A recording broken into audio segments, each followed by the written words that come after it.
Hadapi mafia tanah, Jokowi gandeng Adian Napitupulu, mampus hajar bang. Ketimpangan kepemilikan tanah di NKRI sudah sangat mengkhawatirkan. 80% tanah dimiliki korporasi, yang mana korporasi memperoleh dengan cara-cara mafia merampas tanah rakyat, baik di perkotaan, perkebunan, pertambangan, maupun di infrastruktur, dengan menggunakan kekuatan negara untuk menggusur rakyat. Saya juga kembali mengingatkan bahwa pemerintah berkomitmen penuh dalam memberantas mafia tanah. Kepada jajaran Polri, saya minta jangan ragu-ragu mengusut mafia tanah yang ada. Jangan sampai juga ada aparat penegak hukum yang membackingi mafia tanah tersebut. Perjuangkan hak masyarakat dan tegakkan hukum secara tegas. Membangun negara bukan cuma omong besar. Membangun negara butuh kerja besar. Membangun negara butuh fakta dan kenyataan, bukan menebarkan hoaks bagi rakyat. Kalau kemudian dikatakan bahwa anti asing, dukung Jokowi mengambil alih Freeport, dukung Jokowi mengambil alih Newmont, dukung Jokowi mengambil alih sumber daya alam kita, berhentilah membodohi rakyat. Mungkin tidak pemerintah menyusun anggaran sendiri. Tidak mungkin anggaran pendapatan belanja negara disusun bersama-sama Presiden dan DPR. Jokowi disalahkan. Jokowi cuma menerima akibat dari keputusan-keputusan masa lalu. Satu persatu kita buka. Anggaran HAM, penculikan aktivis dan sebagainya. Bukan Jokowi pelakunya. Bukan anak menteri, bukan anak bangsawan, bukan anak pejabat, bukan anak jenderal, bukan anak orang kaya. Dia sama seperti saya, sama seperti kita yang ada di sini. Bukan anak siapa-siapa.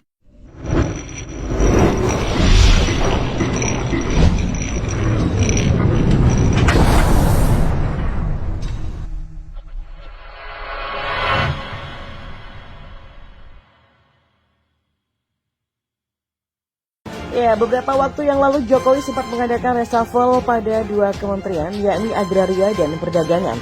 Ternyata kini kita tahu kalau beliau sangat konsen pada dua hal tersebut. Zulkifli Hasan sendiri sempat ditegur langsung kalau dirinya harus fokus menurunkan harga minyak goreng. Ya, pemberitaan soal Zulhas yang mengkampanyekan anaknya di pasar tentunya sangat mengecewakan Presiden. Di lain pihak, masalah mafia tanah ternyata masih menghantui bangsa. Nah, pengangkatan mantan Panglima TNI Hadi Cahyanto sebagai Menteri ATR masih terus dipantau juga dan didukung oleh Jokowi. Hal ini juga terkait berita mengejutkan bahwa ada banyak sertifikat mengendap di kantor BPN selama bertahun-tahun. Aparat sendiri tidak bisa membereskan masalah ini jika masyarakat tidak turut serta mengawal. Dan sebelumnya diberitakan oleh FIFA dan Co.id, sejumlah barang bukti dan kejanggalan terkait praktik mafia tanah didapati polisi saat menggeledah kantor Badan Pertanahan Nasional atau BPN Jakarta Selatan. Penggeledahan yang dilakukan polisi menyusul penangkapan 4 pejabat BPN di Jakarta dan Bekasi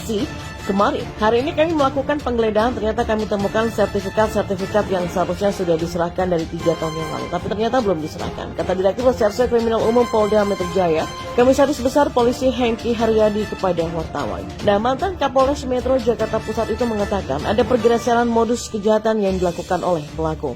Biasanya kasus mafia tanah terjadi dalam proses peralihan sertifikat. Dari sisi pelaku ini adalah fenomena yang baru. Jadi selama ini kan mafia tanah yang sering disampaikan adalah pada saat proses pengembalian hak. Tapi yang saat ini pada proses penerbitan. Tapi artinya ya kalau melibatkan beberapa instansi sih bahkan oknum BPN sendiri, ujarnya. Nah, sadar bahwa musuh yang dihadapi di bidang agraria tak main-main, Jokowi akhirnya memanggil Adian Napitupulu untuk ikut serta menyuarakan hal ini. Mantan aktivis 98 tersebut memang sangat lantang mengungkap kebenaran sekalipun menyakitkan. Adian dulu juga sempat menyebut bahwa staf khusus presiden seperti pajangan yang makan gaji buta. Belakangan memang ada konflik kepentingan dan bisnis yang membuat 2 staf khusus mengundurkan diri. Kini tinggal tunggu sepak terjang Adian Napitupulu untuk menghantam musuh negara di bidang agraria ini. Dan seperti dilansir dari detik.com, dalam pertemuan itu salah satu yang dibahas adalah masalah agraria. Kemudian juga tentang perekonomian saat ini. Salah satunya adalah penyelesaian konflik agraria, juga bicara tentang resesi global. Pak Presiden memberikan data bahwa per hari ini secara ekonomi justru kita jauh lebih bagus dibandingkan banyak negara lain. Jokowi, kata Adian, juga meminta para aktivis membantu permasalahan tanah. Jokowi pun meminta aktivis aktif untuk berkoordinasi dengan Kementerian ATR atau BPN. Ya, semoga saja dengan keterlibatan mantan aktivis 08 seperti Adriana Pitulu akan ada tekanan dahsyat bagi mafia tanah dan oknum pemerintah yang melindunginya. Nah, kita tunggu gebrakan Adian yang akan menampar mereka semua. Mungkin saja mereka sudah tidak ada rasa empati dan rasa patuh pada hukum.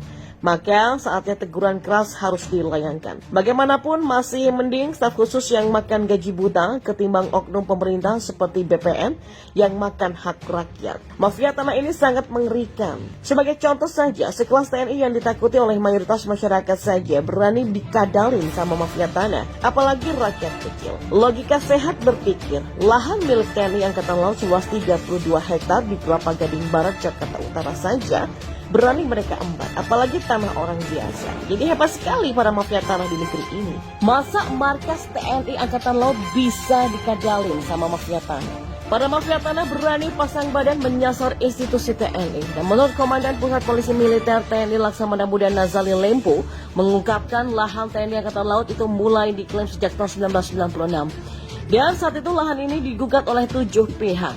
Dari ke-7 penggugat itu 6 diantaranya kalah, namun masih tersisa 1 mafia tanah yang entah bagaimana caranya kok bisa-bisanya berhasil memenangkan gugatan. Setelah diusut, ternyata si mafia tanah yang bernama Sumarjo itu menggunakan dokumen palsu untuk mengklaim lahan tersebut. Hal ini dibuktikan lewat pemeriksaan yang dilakukan oleh Latkrim Puslap 4 Barreskrim Polri.